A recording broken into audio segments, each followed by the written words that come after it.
प्रभु जीशु ख्रीष्ट मधुर नाम मु प्रत्येक को ख्रीष्ट प्रेम नमस्कार ज्ञापन करी आज ये वीडियो माध्यम गोटे प्रसंग पर मु आलोचना करने को जाऊँगी किपरि जड़े व्यक्ति निज जीवन को परिवर्तन करि बा ख्रीष्टंकर अनुसरण करि से उपरे आलोचना करने को जाऊँगी।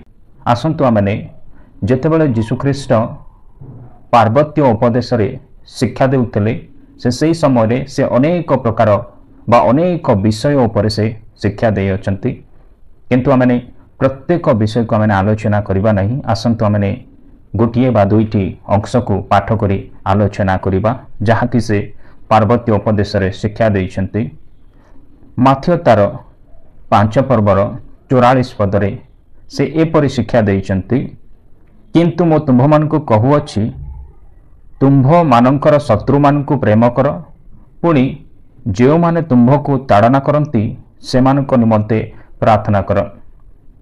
प्रभु उत्तम भाव से शिक्षा देइछंती जे जो माने तुम्भ मान को ताड़ना करती जो माने तुम्भ मानकर शत्रु अटंती से निमंते प्रार्थना कर। यह एक जीशुंकर शिक्षा जहा कि से पार्वत्य उपदेश से शिक्षा देइछंती।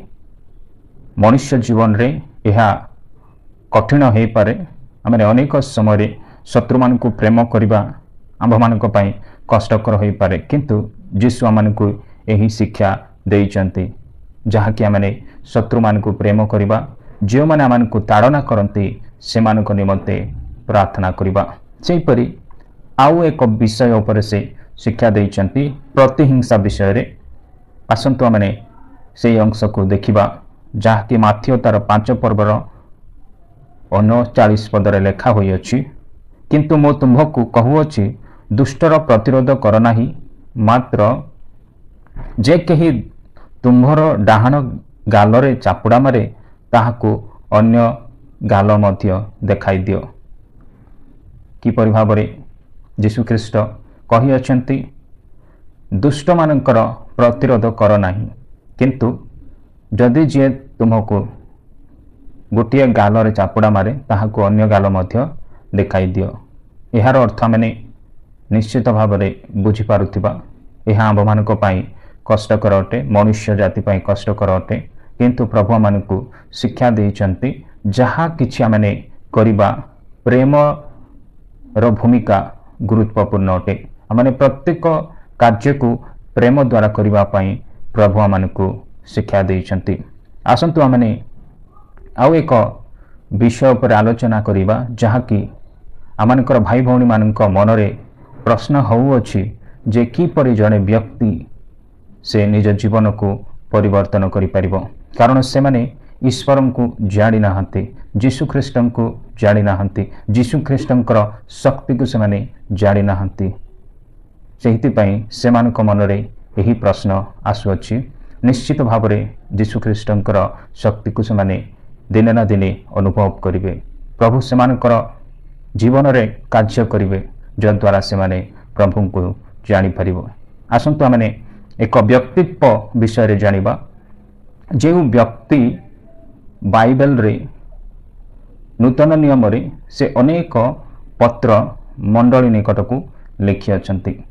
एपरि व्यक्ति कि जीशु ख्रीष्ट को विश्वास करुवा लोक मानक विरुद्ध रे से अनेक समय रे कार्य करि अछंती सेमानकु नहीं बंदीशाला रे भर्ती करि अछंती सेमानकु असुविधार पकई अछंती सेमानकर कार्य को बंद कर दे अछंती।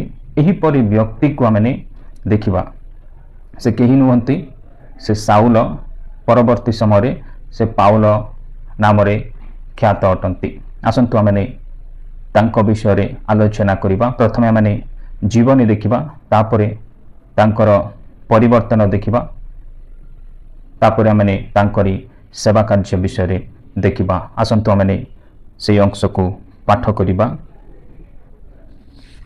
प्रेरित तार 9 पर्व 1 पदरु आमने आरंभ करिबा देखिबा सेठारे किपरि लेखा होई अछि किंतु साउल ए पर्यंत सुधा प्रभुंकर शिष्य मानक विरुद्ध रे भय और ପ୍ରାଣନାଶକ କଥା କହି ମହାଯାଜକମାନଙ୍କ ନିକଟକୁ ଗଲେ। ପୁଣି ଏହି ମାର୍ଗର ଯେକୌଣସି ପୁରୁଷ କି ସ୍ତ୍ରୀ ଦେଖା ପାଆନ୍ତି ସେମାନଙ୍କୁ ଯେପରି ବାନ୍ଧି ଜେରୁସାଲେମକୁ ଆଣି ପାରନ୍ତି, ଏଥିସକାଶେ ଦମେସ୍କସର ସମସ୍ତ ସମାଜଗୃହ ନିକଟକୁ ତାଙ୍କଠାରୁ ପତ୍ର ମାଗିଲେ। ପରେ ସେ ଯାଉ ଯାଉ ଦମେସ୍କସଙ୍କ ନିକଟବର୍ତ୍ତୀ ହୁଅନ୍ତେ ଅକସ୍ମାତ୍ ଆକାଶରୁ ଆଲୋକ ତାଙ୍କ ଚାରିଆଡ଼େ ଚମକି ଉଠିଲା। ସେଥିରେ ସେ ଭୂମିରେ ପଡ଼ିଯାଇ ତାଙ୍କ ପ୍ରତି ଉକ୍ତ ଏହି ବାଣୀ ଶୁଣିଲେ, ହେ ସାଉଲ, ହେ ସାଉଲ, କାହିଁକି ଆମକୁ ତାଡ଼ନା କରୁଅଛ? ସେ କହିଲେ, ହେ ପ୍ରଭୁ, ଆପଣ କିଏ? ଆଉ ସେ କହିଲେ, ଯାହାକୁ ତୁମ୍ଭେ ତାଡ଼ନା କରୁଅଛ, ଆମ୍ଭେ ସେଇ ଯୀଶୁ। କିନ୍ତୁ ଉଠ, ନଗରରେ ପ୍ରବେଶ କର, ଆଉ ତୁମ୍ଭକୁ କ'ଣ କରିବାକୁ ହେବ ତାହା କୁହାଯିବ। ଯେଉଁ ଲୋକମାନେ ତାଙ୍କ ସଙ୍ଗରେ ଯାତ୍ରା କରୁଥିଲେ ସେମାନେ ସେହି ଶବ୍ଦ ଶୁଣି କାହାରିକି ନ ଦେଖିବାରୁ ଅବାକ୍ ହୋଇ ଠିଆ ହୋଇ ରହିଲେ। ପୁଣି ସାଉଲ ଭୂମିରେ ଉଠି ଯେତେବେଳେ ଆପଣା ଆଖି ଫିଟାଇଲେ ସେତେବେଳେ ସେ କିଛି ଦେଖିପାରିଲେ ନାହିଁ। ଏଣୁ ସେମାନେ ତାଙ୍କ ହାତ ଧରି ତାଙ୍କୁ ଦମେସ୍କସକୁ ଘେନିଗଲେ। ଆଉ ସେ 3 ଦିନ ପର୍ଯ୍ୟନ୍ତ ଦୃଷ୍ଟି ନ ହୋଇ ରହିଲେ, ପୁଣି କିଛି ଖାଇଲେ ନାହିଁ କି ପିଇଲେ ନାହିଁ। ଦେଖନ୍ତୁ, ଯେଉଁ ବ୍ୟକ୍ତି ଆମେ ପ୍ରଥମ ପର୍ବରେ ଦେଖିଲୁ ଯେ ଯେଉଁ ବ୍ୟକ୍ତି କି ଖ୍ରୀଷ୍ଟିଆନମାନଙ୍କର ବା ଖ୍ରୀଷ୍ଟଙ୍କର ଅନୁସରଣକାରୀମାନଙ୍କର ପ୍ରାଣନାଶକର ଯୋଜନା କରୁଥିଲେ, ସେ ଯାଇକରି ମହାଯାଜକମାନଙ୍କ ଠାରୁ ପତ୍ର ଆଣିଲେ ଏବଂ ସେ ଯାଇକରି ଅନ୍ୟ ସମାଜ ଗୃହମାନଙ୍କ ଠାରୁ ମଧ୍ୟ ପତ୍ର ଆଣିଲେ, ଯେପରିକି ସେମାନଙ୍କୁ ବନ୍ଦୀ କରି ଜେଲରେ ରଖାଯାଇପାରିବ, ସେମାନଙ୍କୁ ଅସୁବିଧାରେ ପକାଯାଇପାରିବ। ଏହିପରି ବ୍ୟକ୍ତି ଯେତେବେଳେ ସେ ଦମେସ୍କସକୁ ଯାଉଅଛନ୍ତି, ଅକସ୍ମାତ୍ ରାସ୍ତାରେ ସେ ସ୍ୱର୍ଗରୁ ଗୋଟିଏ ଆଲୋକ ତାର ଚାରିଆଡ଼େ ବିଛାଇ ଦିଆଯାଉଅଛି। ଆଉ ସେ କିଛି ଦେଖିପାରୁନାହାନ୍ତି ଏବଂ ତାପରେ ପ୍ରଶ୍ନ ପଚରା ଯାଉଅଛି, ହେ ସାଉଲ, ହେ ସାଉଲ, କାହିଁକି ତୁମେ ମୋତେ ତାଡ଼ନା କରୁଅଛ? ଆସନ୍ତୁ ଆମେ ସେହି ଅଂଶକୁ ପାଠ କରିବା। ସେହି ଘଟଣା ଘଟିଲା ପରେ ତାଙ୍କ ଜୀବନରେ କ'ଣ ପରିବର୍ତ୍ତନ ହେଉଅଛି। ଆଉ ସେ 3 ଦିନ ପର୍ଯ୍ୟନ୍ତ ଦୃଷ୍ଟିହୀନ ହୋଇ ରହିଲେ, ପୁଣି କିଛି ଖାଇଲେ ନାହିଁ କି ପିଇଲେ ନାହିଁ। ଦମେସ୍କସରେ ହନାନିଅ ନାମକ ଜଣେ ଶିଷ୍ୟ ଥିଲେ। ପ୍ରଭୁ ତାହାଙ୍କୁ ଦର୍ଶନ ଦେଇ କହିଲେ, ହନାନିଅ। ସେ କହିଲେ, ହେ ପ୍ରଭୁ, ଆଜ୍ଞା କରିବା ହୁଅନ୍ତୁ। ସେଥିରେ ପ୍ରଭୁ ତାହାଙ୍କୁ କହିଲେ, ଉଠ, ସଲଖ ନାମକ ପଥକୁ ଯାଇ ଯିହୁଦାର ଗୃହରେ ତର୍ଷିସ୍ ନଗରକୁ ସାଉଲ ନାମକ ଜଣେ ବ୍ୟକ୍ତି ଅନୁସନ୍ଧାନ କର, କାରଣ ଦେଖ ସେ ପ୍ରାର୍ଥନା କରୁଅଛି। ଆଉ ସେ ଯେପରି ଦୃଷ୍ଟିପାତ ହୁଏ ଏଥିନିମନ୍ତେ ହନାନିଅ ନାମକ ଜଣେ ଲୋକ ଆସି ତାହା ଉପରେ ହସ୍ତାର୍ପଣ କରୁଅଛି ବୋଲି ସେ ଦର୍ଶନ ପାଇଅଛି। କିନ୍ତୁ ହନାନିଅ ଉତ୍ତର ଦେଲେ, ପ୍ରଭୁ, ଜେରୁସାଲେମରେ ଆପଣଙ୍କ ସାଧୁମାନଙ୍କ ପ୍ରତି ଏହି ଲୋକ ଯେ କେତେ ଉପଦ୍ରବ କରିଅଛି ତାହା ମୁଁ ଅନେକଙ୍କ ଠାରୁ ଏହି ଲୋକ ବିଷୟରେ ଶୁଣିଅଛି। ଆଉ ଏହି ସ୍ଥାନରେ ଯେତେ ଲୋକ ଆପଣଙ୍କ ନାମରେ ପ୍ରାର୍ଥନା କରନ୍ତି ସେମାନଙ୍କୁ ବାନ୍ଧିବା ନିମନ୍ତେ ସେ ପ୍ରଧାନ ଯାଜକମାନଙ୍କ ପାଖରୁ କ୍ଷମତା ପାଇଅଛି। କିନ୍ତୁ ପ୍ରଭୁ ତାହାଙ୍କୁ କହିଲେ, ଯାଅ, କାରଣ ସେ ବିଜାତି ରାଜା ଓ ଇସ୍ରାଏଲର ସନ୍ତାନମାନଙ୍କ ବିରୁଦ୍ଧରେ ଆମ୍ଭର ନାମ ବହନ କରିବା ନିମନ୍ତେ ଆମ୍ଭର ଜଣେ ମନୋନୀତ ପାତ୍ର ଅଟେ। ଯେଣୁ ଆମ୍ଭର ନାମ ସକାଶେ ତାହାଙ୍କୁ ଯେ କେତେ ଦୁଃଖ ଭୋଗ କରିବାକୁ ହେବ ତାହା ଆମ୍ଭେ ତାହାକୁ ଜଣାଇବା। ଦେଖନ୍ତୁ କିପରି ଭାବରେ ପ୍ରଭୁ ଯୀଶୁ ଜଣେ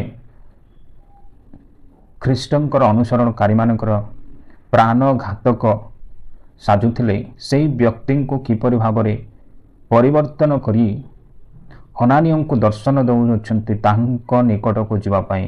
କିନ୍ତୁ ହନାନିଅ ନିଜେ ଭୟଭୀତ ହେଉଅଛନ୍ତି, ପ୍ରଭୁଙ୍କୁ କହୁଅଛନ୍ତି, ପ୍ରଭୁ, ଏହି ବ୍ୟକ୍ତି ଯେ ଶିଷ୍ୟମାନଙ୍କର ଅନେକ ଉପଦ୍ରବ କରିବାକୁ ଛକି ବସୁଥିଲା ଏବଂ ଏଇଠାରେ ମଧ୍ୟ ଯେତେ ବ୍ୟକ୍ତି ଅଛନ୍ତି ସେମାନେ ମଧ୍ୟ କହୁଅଛନ୍ତି ତାଙ୍କ ବିରୁଦ୍ଧରେ ମୁଁ କିପରି ଯିବି। କିନ୍ତୁ ହନାନିଅଙ୍କୁ ପ୍ରଭୁ ଯୀଶୁ କିପରି ଭାବରେ ତାଙ୍କ ବିଷୟରେ କହୁଅଛନ୍ତି ଆମ୍ଭର ଜଣେ ମନୋନୀତ ପାତ୍ର ଅଟେ।